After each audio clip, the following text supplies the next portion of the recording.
PCCD and OVS want to better inform and educate the field with the OVS Consolidated standards. Pennsylvania has long been considered a leader when it comes to these operational standards that are designed to maintain quality services and programming delivered by skilled advocates and staff.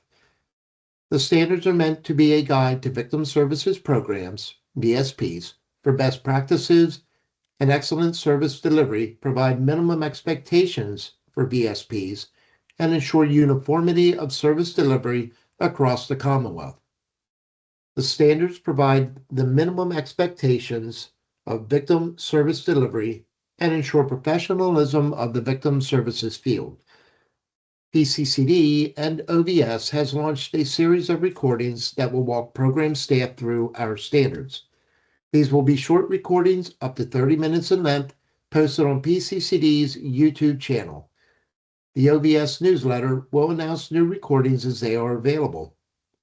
A prior recording called Introduction to PCCD Consolidated Standards is available on PCCD's YouTube channel. PCCD recommends listening to the introductory recording if you have not already done so. In this recording, we will highlight the Crisis Intervention Standard adopted by the Victim Service Advisory Committee, VSAC, in 2024. Programs who have PCCD as oversight entity and who provide crisis intervention and safety planning services will need to have crisis intervention policy and procedure in place. Following this training, the program staff contact assigned to your grant can help answer individual questions about this standard in relation to your project.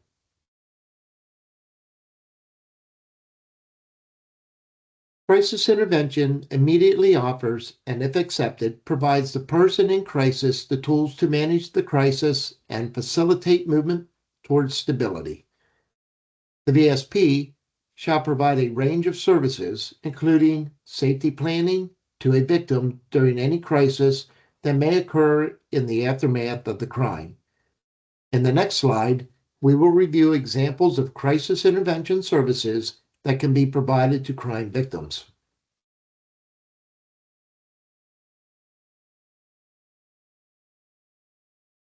Forms of crisis intervention services include but are not limited to crisis counseling, emergency financial assistance, orientation and education of available resources and services, information and referral, which may include a reiteration of victims' rights, accompaniment, example, hospital, law enforcement, and emergency court proceedings, advocacy on behalf of the victim, which may also include case management and/or coordination of referrals and services, interpretation and translation, transportation assistance, temporary child or adult dependent care, which may be on site, or referral to the appropriate agency or agencies, temporary housing, enhanced security and safety measures, and finally, the use of stress relief measures,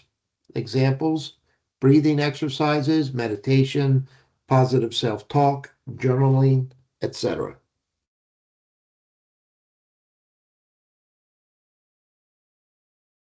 When providing crisis intervention, the VSP shall have a written crisis response protocol to include addressing the immediate safety, emotional, physical, and financial needs of the victim.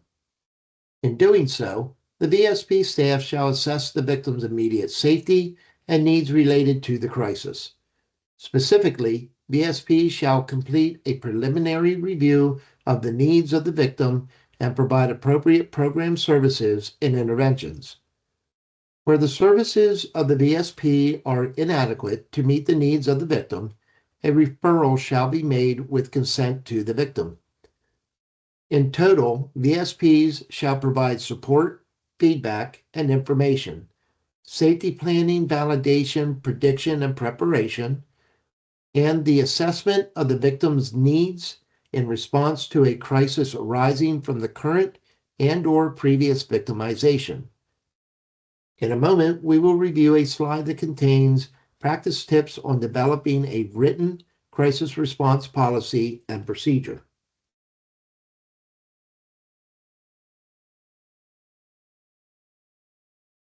Safety planning addresses the immediate safety needs of a victim is in danger. All VSPs shall provide safety planning, which involves the following components: assessing the immediate safety needs of the victim.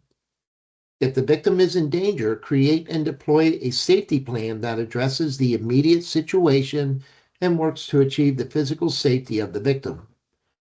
Programs should also consider and utilize as needed the following strategies: alternative housing, including shelter and/or witness protection program, address confidentiality program, ACP, no contact with offender, abuser, perpetrator, a referral to the local domestic violence or sexual assault program when appropriate, and obtaining a protection order, such as protection from abuse or sexual violence protection orders or other protective strategies.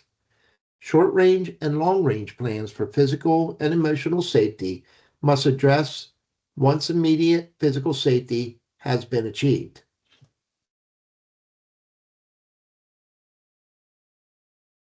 In a previous slide, we discussed that VSPs providing crisis response services must have a written crisis response protocol to include addressing the immediate safety, emotional, physical, and financial needs of the victim.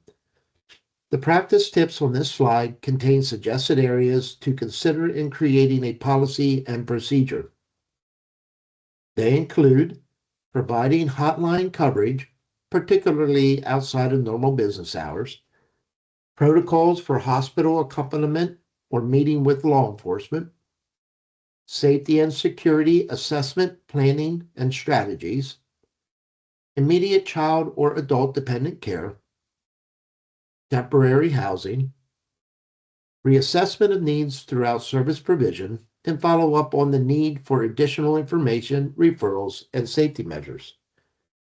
Initial and ongoing training of victim service staff to develop and enhance crisis response skills. Regularly review and update agency crisis response protocols and practices.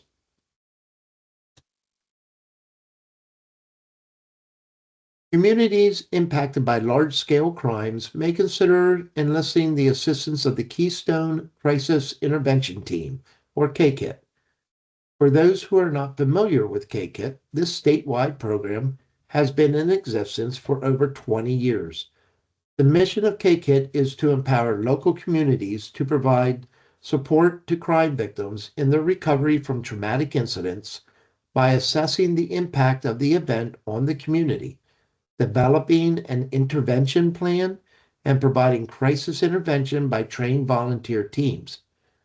What differentiates the services provided by KCIT from services provided by other crisis response organizations and teams in the state is that KCIT's mission is to respond in the aftermath of a criminal event, rather than a natural or environmental disaster or some type of accident. KCIT also provides technical assistance and training to communities, schools, and businesses wishing to improve their response to individuals traumatized by violent events. KCIT is governed by an advisory committee with the support of a coordinator and a team of volunteers across the state. For more information on this program, or if you are interested in becoming a KCIT volunteer, please visit www.kcitpa.org, or you may contact the program staff contact on your grant. Immediate assistance from the KCIT team is available by calling 1-855-SOS-KCIT or 1-855-767-5248.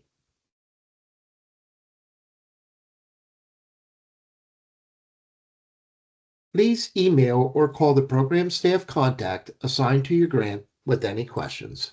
Thank you.